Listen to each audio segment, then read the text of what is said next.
You are now listening to the Flurry podcast hosted by Marquise Rawls. Being a star in boxing requires more than just skill and entertainment value.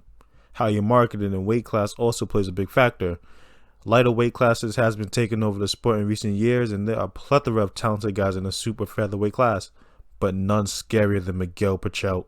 Standing beside Leo Santa Cruz, who's an action star in his own right, and Gary Russell with his freakish hand speed, he's overlooked a bit. The WBC Super Featherweight champion sports a 37 win with 33 knockouts and only one loss. There are many monsters in the sport. NUI, Beterbiev, and at one point Triple G. And Miguel Pachelt, he's up there with those names. His overpowering comfort style is very magnetic. He is Mexican, by the way. And while you would expect the typical Mexican style, he adds a little more. With great defense, he has impressive angles and amazing ring generalship. And look out for those destructive body shots.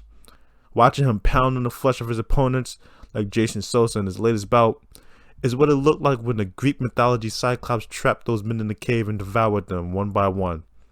Watching Jason Sosa take those hits, go down, get back up, just to receive more punishment from the monster, it makes you realize that's why we love boxing. Do I think Pachelt is the best in the division? No.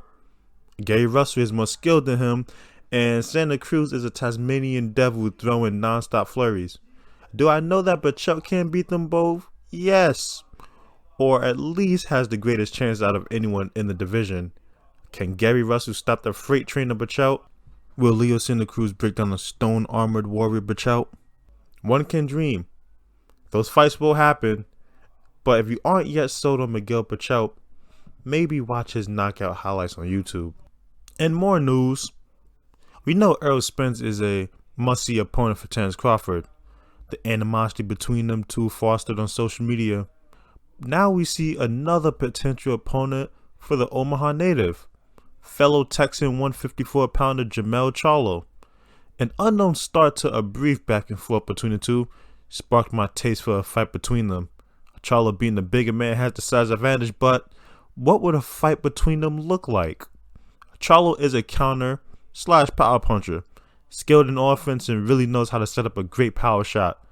Repping the Lions Only brand, he transforms into the wild beast when he sniffs out the opportunity to eliminate his opponent. It's not enough though. If both are the same size, Crawford may not be stronger, but he's faster, has better technique, and is more overall skilled. Too much in his arsenal for Charlo to win. Can enough clean shots by Charlo take him out? Of course it can. And it doesn't have to be a lot neither. If he lands the same shots that Velasquez landed, Crawford might just be out of there. In the meantime, all we can do is speculate outcomes until the fight really happens. You were just listening to the Flurry podcast hosted by Marquise Rawls. Stay tuned for the next episode, or go back and listen to the previous episodes if you haven't done so.